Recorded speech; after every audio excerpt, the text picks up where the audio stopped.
Sekarang kita masuk di hari Senin, Selasa, Rabu, Kamis, Jumat. 4 hari lagi.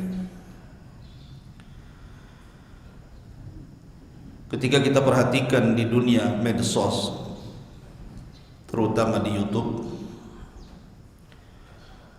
maka kembali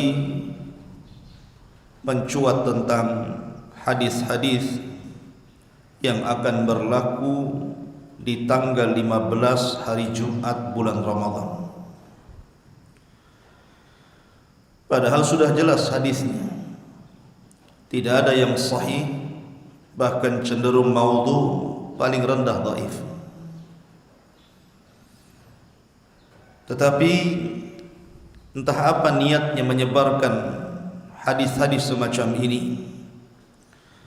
Apa sengaja untuk menyebarkan ketakutan di tengah-tengah kaum muslimin, atau hanya untuk mencari dunia dari para YouTuber? Yang jelas,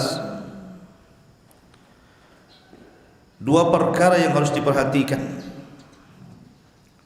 Pertama, tidak boleh menasabkan sesuatu kepada Nabi SAW kecuali sudah jelas bahwa hadis yang akan disampaikan itu sahih. Sebab kalau tidak, masuk dalam ancaman Nabi SAW,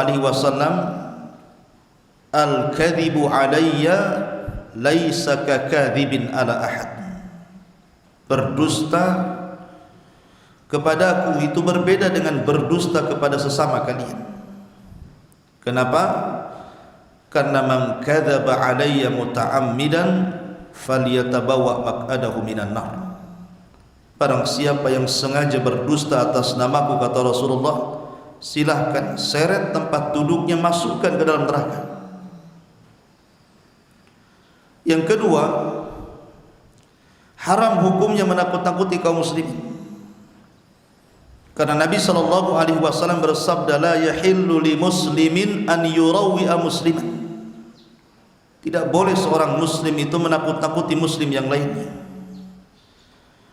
Sebab menyebarkan sebuah berita yang tidak ada dinasabkan kepada Rasul, dia nasabkan. Yang isi berita itu sangat mengkhawatirkan kaum muslimin. Bagaimana tidak, redaksi hadis yang kemudian disebarkan ke sana kemari membuat bulu kuduk merinding. Walaupun sering saya sampaikan, tapi pagi ini saya ingin mengulas kembali karena mulai ramai lagi di YouTube. Ma'asyiral muslimin yang dimuliakan Allah Azza wa Jalla, Nabi SAW bersabda dalam hadis itu. Hadis ini sebenarnya dikeluarkan oleh Al-Imam Nu'aim ibn Hammad. Nu'aim ibn Hammad sendiri, ulama sudah banyak komentar. Walaupun memang dia salah satu guru daripada Imam Bukhari, dan dia orang yang paling mempertahankan sunnah Nabi SAW, terutama di saat Khalifah Ma'mun memperjuangkan akidah Mu'tazilah untuk dipaksakan dikonsumsi rakyatnya. Maka salah satu 4 ulama yang bertahan untuk tidak mengatakan Al-Quran makhluk adalah Nu'aim ibn Hammad, Muhammad ibn Nuh, kemudian Imam Ahmad bin Hanbal, dan juga Al-Imam Al-Buaiti, murid Imam Syafi'i. Bahkan Imam Buaiti dan Nu'aim ibn Hammad meninggal di penjara dalam kondisi di borgol, dan dia berwasiat agar borgol ini jangan sampai kemudian dilepas sampai dia dibenamkan dalam liang lahat, karena dia ingin menuntut balas di hadapan Allah Subhanahu wa taala kepada Khalifah Ma'mun. Tidak dimandikan, tidak dikafankan, tidak disolatkan, meninggal dalam penjara. Itulah Nu'aim ibn Hammad. Akan tetapi secara riwayat hadis, banyak para ulama yang kemudian menolak riwayatnya. Ma'asyiral muslimin yang dimuliakan Allah Azza wa Jalla. Dan bercerita tentang kisah Nu'aim bin Hammad ini menarik untuk kita kisahkan sebenarnya. Tetapi hadis-hadis yang bercerita tentang 15 bulan Ramadan ini semuanya dikeluarkan oleh Nu'aim bin Hammad dalam kitabnya Al-Fitan wal Malahim. Dan kitab itu sendiri dikritik para ulama karena dicantumkan hadis-hadis yang maudhu, hadis-hadis yang lemah. Tidak semua hadis sahih dalam kitab itu.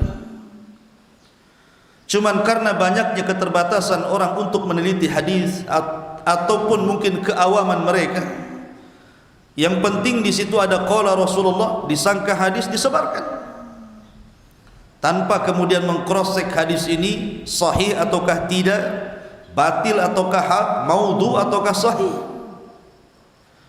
Akibatnya kemudian berseliweranlah hadis-hadis ini ke sana kemari, dan orang-orang awam yang tidak punya asas dalam ilmu ini terpengaruh. Apalagi ada sebagian manusia yang kemudian menekankan bahwa peristiwa ini peristiwa yang seolah-olah akan terjadi di Ramadan tahun ini.